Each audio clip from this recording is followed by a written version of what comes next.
On this following podcast, I talk to Arielle, who is an amazing dear friend of mine. I've known her for about 5 years or so, and she's an amazing career coach, helping many people find their purpose in their career whilst making money doing it. On this podcast episode, we talk about love, career, money, spirituality, relationships, and just life in general. And I really hope that you enjoy our session together. So today I am here with Arielle, who is a dear friend of mine, and how many years is it? How many years have we known each other, Arielle? I want to say since 2018, maybe? So that's like 5 years, isn't it? Yeah.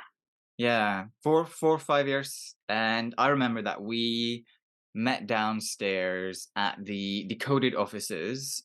You were like sitting over there, I was sitting over there. I remember the first conversation we had was something about, I think it was something about salt baths or something like that. It's coming to me right now because I don't know, you were talking about some sort of problems with sleeping, and I was like, oh, have you ever tried salt baths? I think like that was. Yes, that's true. You told me to get Epsom salt I and told have her to get Epsom salt. For some reason, that's like coming to me now. And then ever since then, we just clicked and we sort of stayed in each other's periphery, sort of coming in and out of our lives. And, when I did my previous podcast, you were a recurring guest because we both have a serious interest in like well-being and spiritual well-being. And we'll get into all of that. But yeah, Arielle, like, what do you do now? Introduce yourself. Like, what are you all about? Yeah. Side note on the salt baths, because I just wanted to say one thing is I didn't realize how lucky I was living in London that almost every house has a bathtub. Mm. And now living in Barcelona, it's super rare to find one. So I just side note, I wanted to say, you people in London are lucky. Yeah, I have a um, bath. Yeah, I do too. I found one. I was very adamant about it. Yeah, so I am a life coach specifically focusing on career and money. So that doesn't mean that I don't coach on other things too. Some people want to find their life partners and move across the world, work on, like we're going to talk about today, some of their spiritual growth as well, and personal growth as a whole. But what I typically market myself as is a career coach, and that is all encompassing, whether you feel that you want to start a business or whether you want to find a new job somewhere at a better company where you feel more fulfilled, more work life balance, happier, more respected, all the rest of it, and also make more money. And if you don't know what you want, but you want to figure that out, that's what I help people with as well. So, verging on kind of life purpose stuff as well. So, I don't just say, okay, here's what your CV or resume has said. So, here's what you should do for your next job. It's really, who are you? Why are you here? What do you really want to do? What really turns you on? What really lights you up? What is the impact that you want to have on this earth? And how can we make that happen for you? How can we get rid of all of these blocks that are here because of the limiting beliefs, conditioning, your parents, your karma, your trauma, right? So, really working through all of those so that you can have what you really want in this lifetime. And a big topic on that is money. So I do a lot about healing our relationship with money and releasing and clearing a lot of these blocks that so many of us have that keep us from living prosperous lives doing what we really want to do. Mm. Beautiful. And you posted, you had a newsletter that came out, was it yesterday or the day before, which I thought was really interesting. And in so many ways, kind of has a bit of like a spiritual essence to it, because you were talking about like how many people are being laid off and like how that's temporary and like things change and all of these sort of things comes and goes. So there's always jobs. And I thought there was something about that message which I very much agree with. Right. I agree with that message so much. And I suppose, where does that come from? How have you cultivated that belief of like impermanence, basically? Because that's basically what that message, sort of on a sort of deeper level, perhaps is all about. Like it's about impermanence, right? So where does your sense of impermanence come from? Well, that first started out, as you can tell from my accent, I grew up in the United States. And before I really ventured onto personal growth and spiritual growth, I already knew about the pendulum being able to swing from one extreme to the next because of US politics. Like we would see it in every election, Mm, right? So if the Republicans won the last time, then the Democrats are going to win the next time. And it was like from one extreme to the next each time. And we had this duality of two parties really. So I always kind of had this mentality of like, okay, well, if it swings one way, it's going to swing the next way next time. And that's just how it is. And then, seeing this world and how, politically and socially, a lot of the discussions that people have been having, at least in the Western world, and the debates and division that people have been experiencing, I can really see this pendulum again, this swinging from one way to the next, and um, cause and effect, right? But also, when we go deeper into it and throughout my personal growth journey, I have learned to become more of an observer of my own mind. And when I observe my own mind, I tend to see that things are very temporary and things are kind of ridiculous sometimes. And just, from one moment to the next, and then I do a meditation, everything's fine. When an hour ago, it's like my whole life was crumbling, right? So it's like when you can cultivate this sort of observance and awareness of your own mind and see how temporary your thoughts and feelings are and how like the weather they are sometimes, you start to become an observer of everything around you as well, and kind of adopt this kind of bird's eye view of everything and see, oh, okay, this is how humans act. mm. That's cute, that's funny, we're gonna be okay. We are most certainly going to be okay. You mentioned meditation there. What kind of meditation practice do you do? So I used to not be able to meditate like at all. If I could just meditate for 5 to 10 minutes, I considered that a victory. And I was definitely one of those people that, that saying, if you can't meditate 10 minutes, you need to meditate an hour. So that was me. And I started working with a coach who is also quite spiritual. And she assigned 2 hours a day of meditation for me that I needed to do. So I started meditating for 2 hours a day, and my life just completely changed. I mean, that was the best thing that I could have ever done for myself. I don't meditate for 2 hours a day anymore, but I do try to do at least 30 minutes every day. And I need guided meditations. You do guided meditations, you need guided meditations. Mm, Otherwise I fall asleep or I haven't I haven't reached that level of being able to just meditate without anything to listen to yet. But mm. hopefully one day. Yeah, I mean, meditation is, yeah, I always say to people, meditation is the hardest thing that I do. But I also think that it's like, I think what a lot of people get wrong or sort of get this sort of skewed about is like it's called a meditation practice because you have to practice to get better at it. It's a bit like, I know you're fluent in Spanish, right? It's like if I was I know like 5 words in Spanish, I would have to practice for a few years rigorously Mhm. until I became fluent, right? And it's the same thing with meditation. Is that you have to practice rigorously for a few years until you Mhm. actually become good at it. And I think there's some sort of like misnomer that people think that you're going to be excellent at a meditation the first time you sit down and focus on your breath and maybe try to start visualizing something. It's Yeah. like, no. It's like, is there anything else in your life where you thought you could just show up and be good at it? It's like, we even have to become good at like because we're not necessarily taught this in school. We have to get better at emotional intelligence as well, right? It's something we have to learn how to do it. It's just not there innately within us. So I've known you for many years, and yeah, I've observed your journey from when you even started out going. I can even remember the first time you it was actually, I think I was coming to your flat and I was doing a guided meditation with you, and you just told me that you were going to start this coaching course. You were really excited, and so on and so forth. Aw. Yeah, in your flat. And just trying to like, what would you say are some of your biggest life learnings since then, especially like any spiritual life learnings since then? Oh my God, all of them. So many.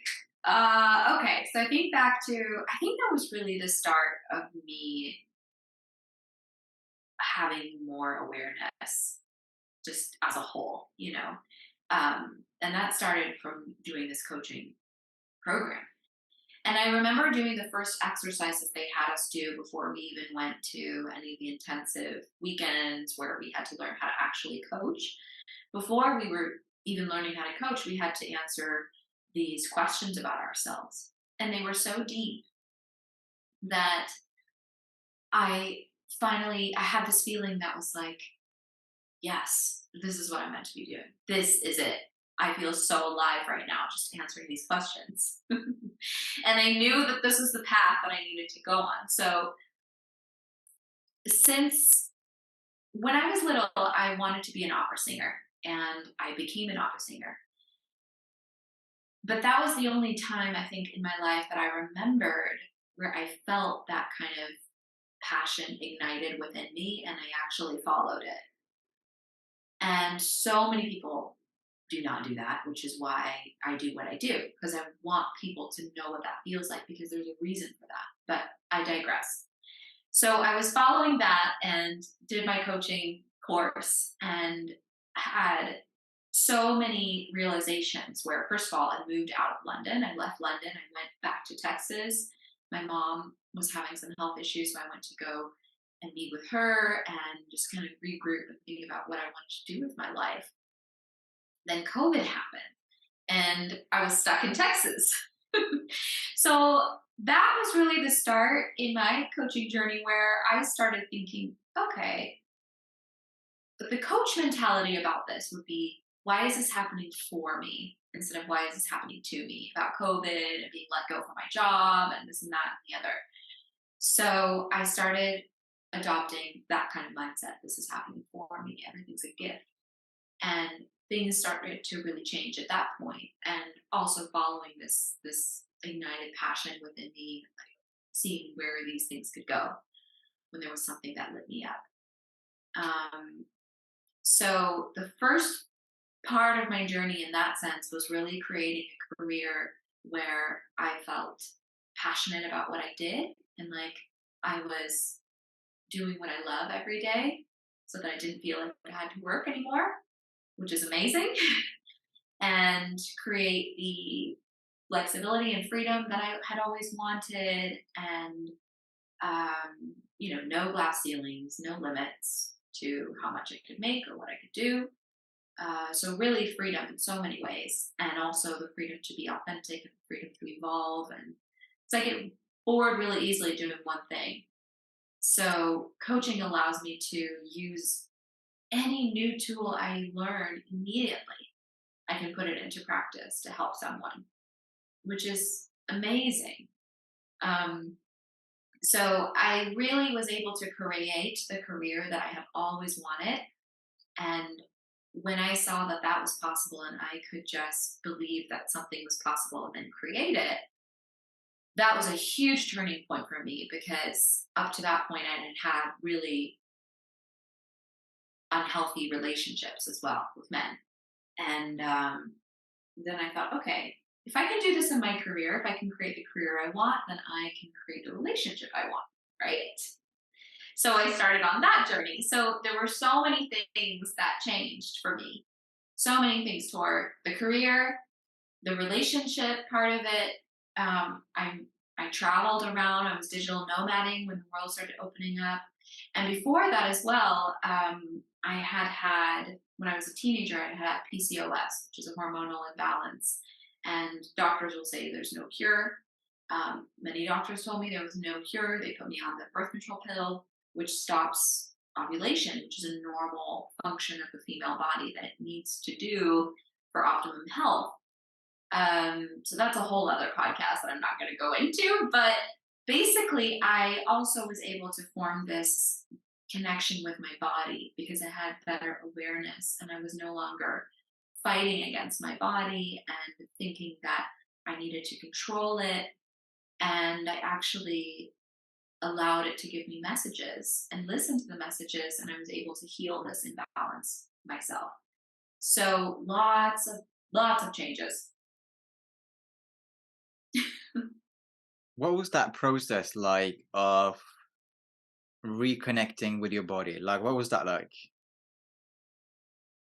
Um, hmm.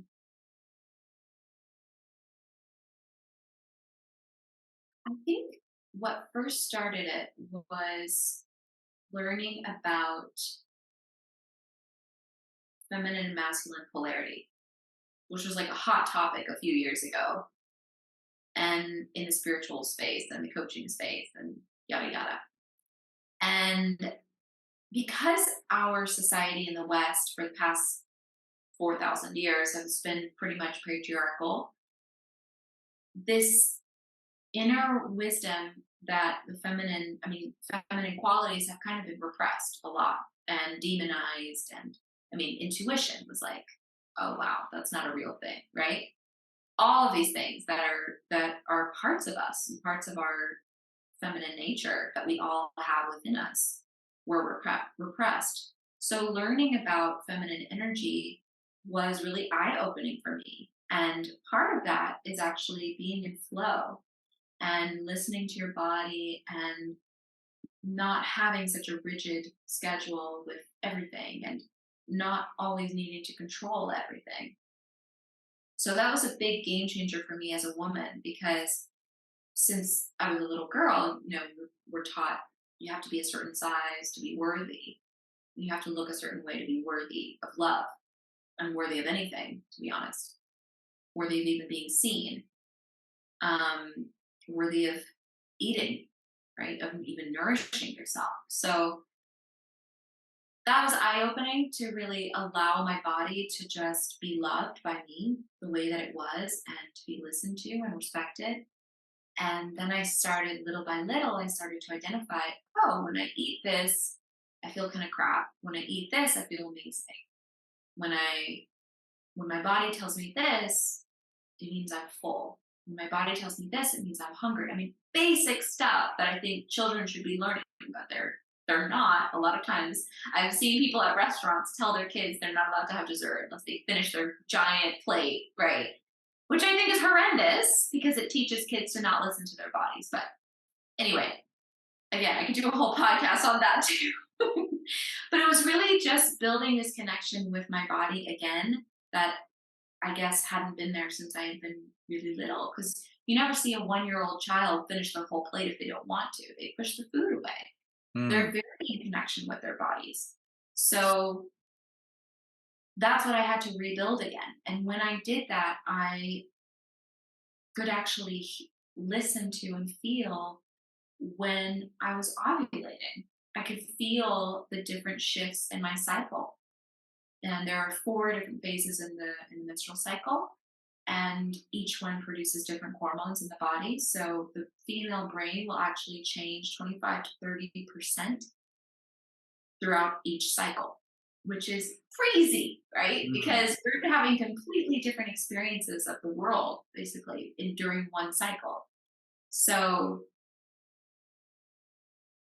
that's what really started it. And then since then, I've just had this ability to just befriend my body and to listen to it. Mm. Right. So I suppose it sounds like it's like noticing, and Just gonna turn instead of on. Sorry, no AC here either. So turning on a fan. that's okay. So it sounds a bit like it's about noticing and actually listening when the body's trying to send you a message like, I'm full, stop eating, I'm tired, you can rest, like all of these things instead of like masking it or shoving it down or whatever. It's actually about listening and honoring what that message is Hmm. trying to say in Hmm. quite, like you said, quite basic ways. Hmm. Yeah. And if any women are listening to this, or men, who want to learn a bit more about this and how to cultivate this kind of relationship with your body and this flow, there are two amazing books I would recommend. One is called Woman Code by Elisa Beatty, which I think every single woman in the world should read.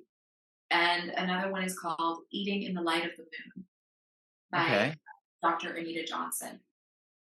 And what are they sort of generally about? Are they about like exactly what we just talked about? Exactly what we just talked about. Yeah.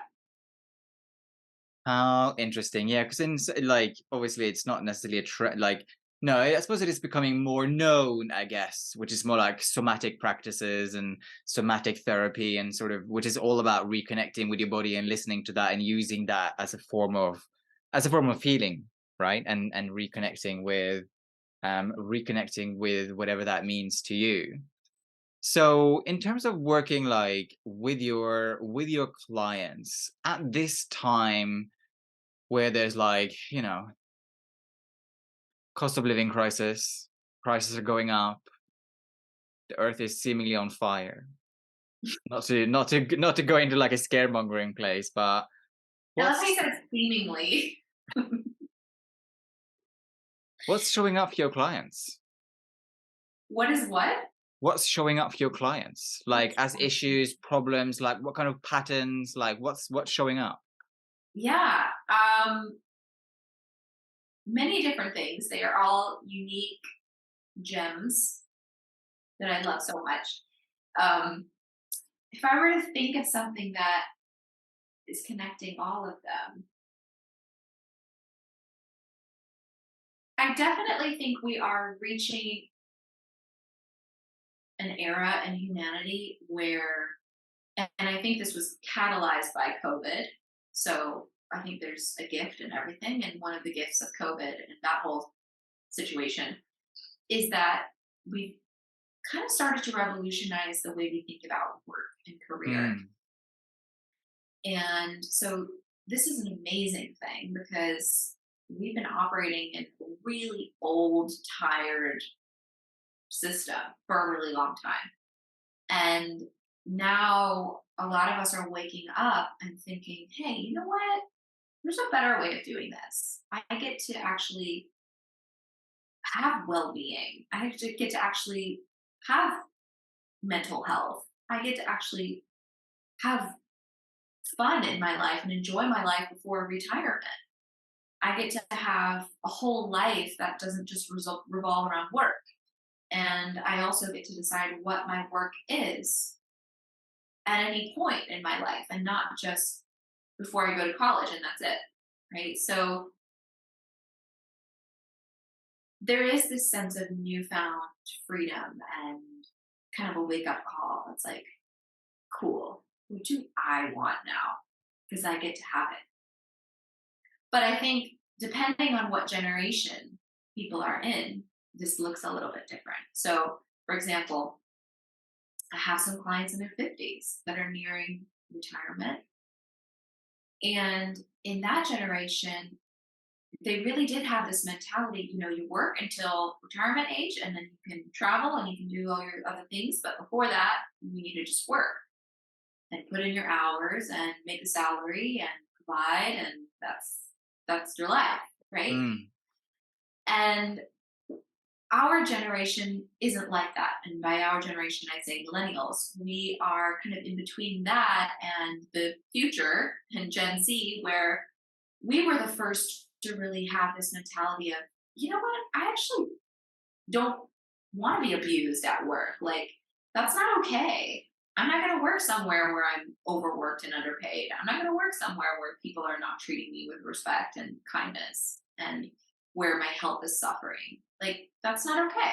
And mm. because we started to stand up for ourselves, the older generations had all those stereotypes. Oh, millennials are entitled, they don't want to work, da da da. And it's like, well, look at you guys. You don't even want to retire because now you're nearing retirement age and you're afraid of losing the basically your identity, which is work. So Mm. it's really interesting. And obviously we can learn things from every generation, right? There are things to learn, there's wisdom to be taken, and there's also wisdom to be taken from the older and the younger generations as well, which we may not understand yet because we think, or a lot of people think, that wisdom is only created on the earthly plane, but wisdom can also be inherited and can be born with. So Mm. um, I like to think that, I mean, I repeat this a lot on my Instagram, and I really truly believe this is that our children are going to inherit a world that we can't even fathom. Mhm. Like, they're way ahead of us, you know? Um, so I have some clients who are Gen Z, and they come to me already believing that they can have whatever they want, right? And they can have a beautiful life, and they can fulfill their purpose here, and they can change the world, and they can have freedom and flexibility while also doing amazing things for humanity. But it's their parents and the people in the older generations that are telling them they can't. And it makes me so angry because I'm like, stop projecting your inability to live out your dream onto your children and to other people because you think that you know it all. Um, that was a really long answer to your question, but No, those it's really things are it's showing up. it's really really interesting, and I mean you did sort of nudge on something there, which is like yeah, Gen Z, we have no idea what kind of world they will inherit, especially like over the last year or so, artificial intelligence has made some leaps and bounds, and who knows where that's going to take us. So we have no idea how that's going to revolutionize work, relationships, just life in general, right? What it's going to do. I mean, again, that's a whole other podcast episode, and I find artificial intelligence really really interesting. One thing that so many of my clients, because I do readings for those of you who don't know who I am, but I'm guessing if you're listening to this podcast, you know who I am. But I do loads of like readings for people, tarot readings, psychic readings, clairvoyant readings. And I would say that 80% of the people that come and see me always have a question about love, Mhm. and understandably so. Love is a really really important part of our life. Love can be the best and the worst in so many ways, Mhm. and you have finally, you got your partner, and it seems like you are loving each other and getting along well, from all I know about you. And you mentioned that previously you've had some tumultuous relationships, Mhm. and I suppose, like, how do you approach love now? Do you have like five non-negotiables, or like how are you approaching love, Arielle? This is such a big question, but I love it. So Mm. I'm so excited to try to answer. So to make my answer really short, I approach love from my spiritual practice. Mm. So that is not something that I had before in my relationships, hence why they were tumultuous, hence why they didn't work out, I think. Because I was operating from all of my trauma and my karma and my fears and my insecurities and all this stuff, right? And I didn't have awareness of what was really going on for me. And I was just extremely reactive. And anything that would be perceived as going wrong in my head, I would focus on that, and then I would start to only see the negative, and you can see how that could turn out, right? But that's something that so many of us do because we don't have awareness, right? Um, and it's something that I easily can fall into now, right? Where I nitpick or worry about things. And that's when I have to remind myself, oh, okay, I'm not in my center. I need to get back to my center. I need to get back to really operating from a place of love. That's the biggest lesson here. And I think it's hard for people because the ego hates it. The ego wants to be right. Um, Ego could mean, a part of the mind. You could define it as a distrust of life and the universe, um, or God, or whatever you want to call that. Um, but yeah, ego is the inner enemy, I would really say, and love is the answer. And I know that sounds so cliche, but it's true. Mm. Anytime you have a question about love, love is the answer. Being love, embodying love, acting as love is the answer. And it's really freaking hard. It's a simple answer, but it's really hard to actually put in practice. But like we talked about before, it is a practice. And um, there's this fabulous book I read a while ago called Wild Mercy. I see it right now. That's why I had to look over there. And it's about the wisdom of the women mystics throughout millennia and throughout different religions and different spiritual traditions. Because we tend to hear mostly about the men in different spiritual traditions and the male gurus and the male leaders of the religions and what they teach. But we hardly hear from the women. And this book is about a lot of women from different religions who have spoken and who have their teachings as well.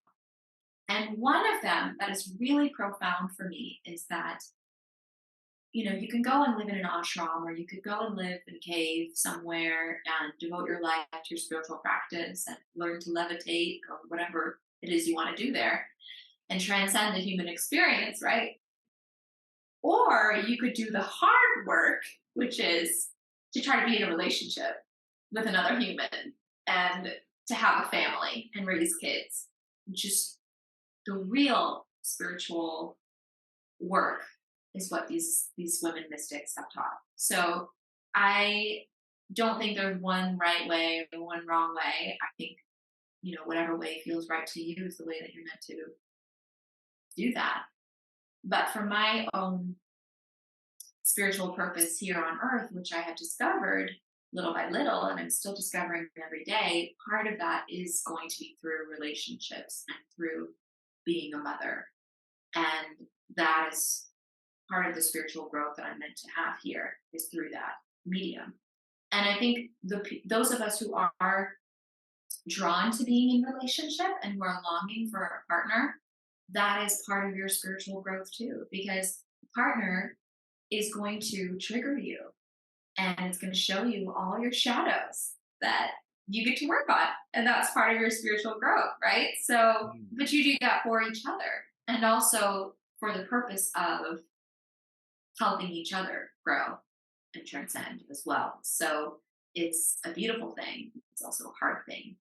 Um, but when you were asking me about like the four pillars, or I can't remember what your question was, um, I don't want, I mean, obviously, if there's a situation where there's abuse in a relationship, being love is probably not the answer that you need in that moment. The answer is do what you can to protect yourself and get out of there. But if you're in a relationship with a normal human being who's not abusing you, then it is the answer. And that's not to say that you have to put up with everything. Of course not. You also get to have boundaries. But this is something that is kind of also a practice, is what is the line here between like surrender and being love and having strong boundaries. And that's something that is unique to every single person. And you just kind of have to decide for yourself, like, what is the experience that you want to have in relationship? That's the most important question. Because you can't control what another person is going to do. You can only control what you choose to do. So it's also that big question in life as well. It's like 50% of it is trusting in the universe, right? And the other 50% is remembering that you're also a creator. So there's this dance in a way of, you have your intentions and you have your desires, which mean that you're a normal human being. And then it's about trusting and surrendering to life and surrendering to love in a way, which Mm. is very hard. Mm. Mm. So, Like, let's say you're having a, thank you for sharing that. Really, really interesting. So let's say that you're having a difficult conversation with your partner. Mhm. How do you do that from a place of love? Like, how do you, like, practically, how do you have a difficult conversation with your partner from a place of love? Like, what does that mean? What does it look like? Yeah, and that's great because it reminded me of another part of this. Love isn't selfless love. That's where I think a lot of people get this wrong is they think they need to sacrifice themselves in order to be loving. And giving and receiving are the same thing. So you need to love yourself at the same time that you are acting with love. So, what would be giving love to yourself and giving love to your partner in that conversation? That's the question to ask yourself. Mm, okay, yeah, no, that's really, really interesting. And I think that's absolutely true. You know, you talked about the abusive partner there. You know, the question is, in that sense, you have to love yourself enough to get out of there, right? To leave, which is leaving is also an act of love, right? Absolutely. Um, in many ways. So yeah, I think that there's a lot of truth to that. So we haven't necessarily defined spirituality, although it's obviously a hard thing to define. But what does it mean to you, Ariel, these days? Hmm. Well, what I've always thought of spirituality is mainly and broadly is this desire to understand what is bigger than all of us, right? And to Mm, connect something that is bigger and beyond our experience. So, whether that is the interconnectedness of all beings on earth, whether that is God, whether that is source, whether that is whatever, that to me is spirituality. But the way that I would define it even further now, I think is also this desire to end suffering in a way, mm, your own suffering. And also then the suffering of others, right? Through yeah, through ending your own suffering. Yeah, yeah. And is that something that you discovered in meditation, or is that a teacher you've studied? Like, how did you come to that philosophy? So the first one was just an understanding that I just kind of had. You know, I like to use belief systems, whether they're spiritual or they believe in science or religion, in my coaching. I think it's really helpful because we are working on changing belief systems to create the results that they want, right? That's what a lot of coaching mainly is. So if you already have a pretty strong belief system in something, then that's going to be a really great tool to help you create the life that you want, right? Um, so I use that already with my clients, and so that's kind of how I define it: is there something that you believe in that is, you know, more big picture than your life, right? Whatever that may be. Um,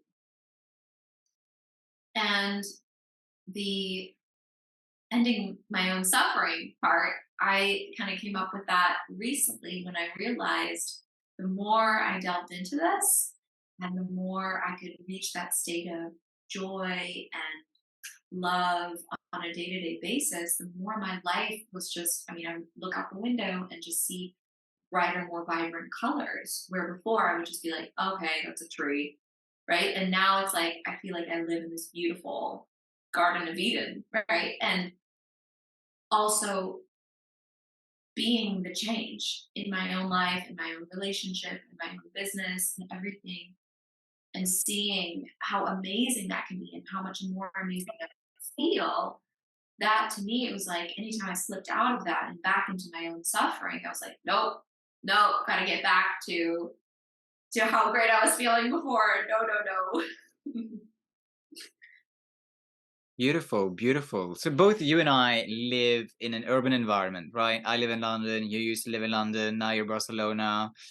Both bustling cities with loads of energies going on all the time. And, you know, part of this project, part of this podcast, an idea is to share some notions around like how to retain a sense of spirituality or spiritual integrity whilst living in an urban environment. Like if someone was listening to this and they were like, but gosh, I work 9 to 5, I travel back and forth to work an hour each way, I have a job with a horrible boss, like, and then you ask me to hold on to some sort of spiritual integrity or like sense of like a spiritual philosophy, like what would you say to them? Well, I would say, what's the alternative? Good Like, one, yeah. What is the alternative? Yeah. What is the alternative? you Yeah, I know, mean the alternative is to just remain miserable, right? exactly. Yeah. Yeah, what is the alternative? That is so good. I'm gonna steal that, Ariel. That's Feel really it. Anytime anybody asks you, Tor, what's the point of this? I have a job. yeah, yeah. That's really good. That's really profound. Yeah. Yeah, what's the alternative?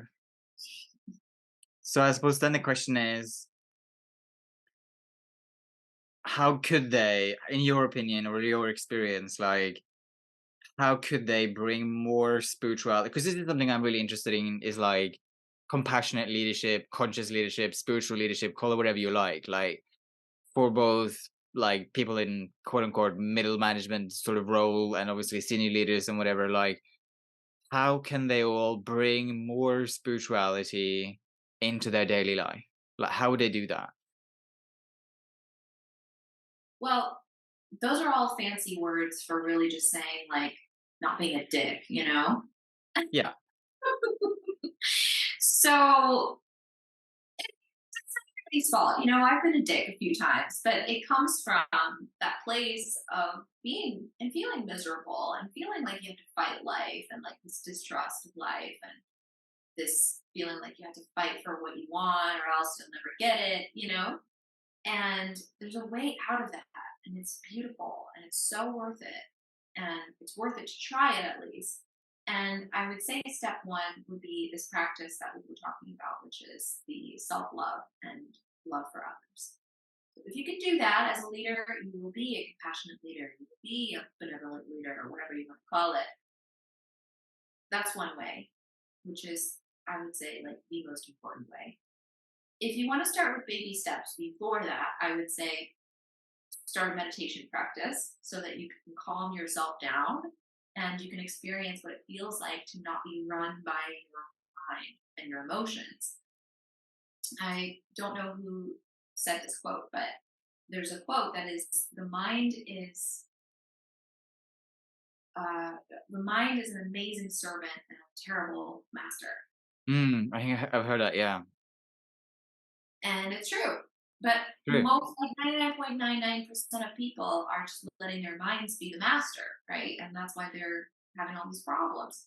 So if you can start a meditation practice and really feel the difference, how you feel after meditating versus how you felt before, and Mm. then hold on to that feeling for the rest of the day, wow, your life is going to change. And then you're going to see, oh, this is how life could be.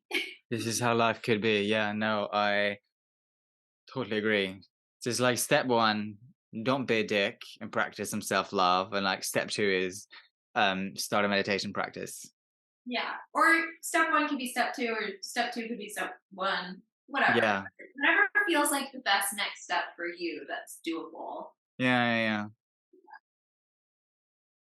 Yeah, precisely. I love that notion of like, yeah, just don't be a dick, basically. I think that's a really, really good place to start. So you mentioned earlier that you now practice meditation for about 30 minutes a day. Like what other ways do you bring calm into your daily life? Mm. I have this beautiful park that I live next to. So I like walking around there and just staring at the green, which is important living in an urban environment for sure. You mentioned that. Um, Meditation really works. What else? I love visualizing as well. Visualizing what I want, how it will feel. Um, breathing, deep breathing. That's something that works really well for a lot of people as well. Um, what else do I do? Slowing down. Not everything has to be a rush. You can make time for yourself. Uh, Another thing I really love to do is on YouTube, actually. There are all these beautiful different frequencies that you can listen to. So you can literally type in YouTube and write frequency for IBS, frequency for headache, frequency for anxiety, frequency to feel more love, frequency to love my body or whatever. And it'll have this frequency for you. And I could also do a whole podcast on this too, as well, because I studied hypnosis as well.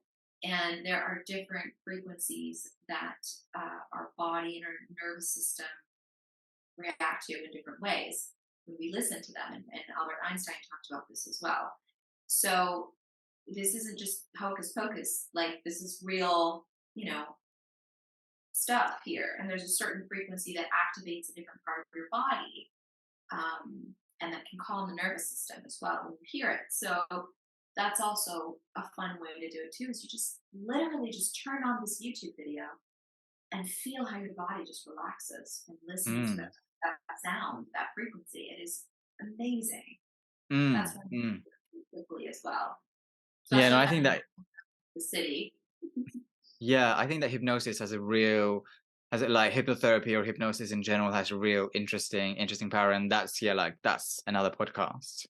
So just to bring everything to a close, Arielle, where can people find you? How can people work with you? So they can find me on souldrivencoach.com or in my Instagram, souldrivencoach. Or my email address is hello@souldrivencoach.com. Um, and all you need to do to work with me is just schedule a call with me so I can meet you and we can talk about your goals and what you really want to have in your life right now and beyond. And then if I feel that there's a fit, then we will talk about that and hopefully work together. Great, great. Well, thank you so much for coming on. I have thoroughly enjoyed this as always. I love that we got to cover spirituality, love, career, loads of interesting things. And I'll obviously add all of those links in the description below. Thank you so Thank much. you so much, Tori. Thank you. Thank you. Bye, everyone. Bye.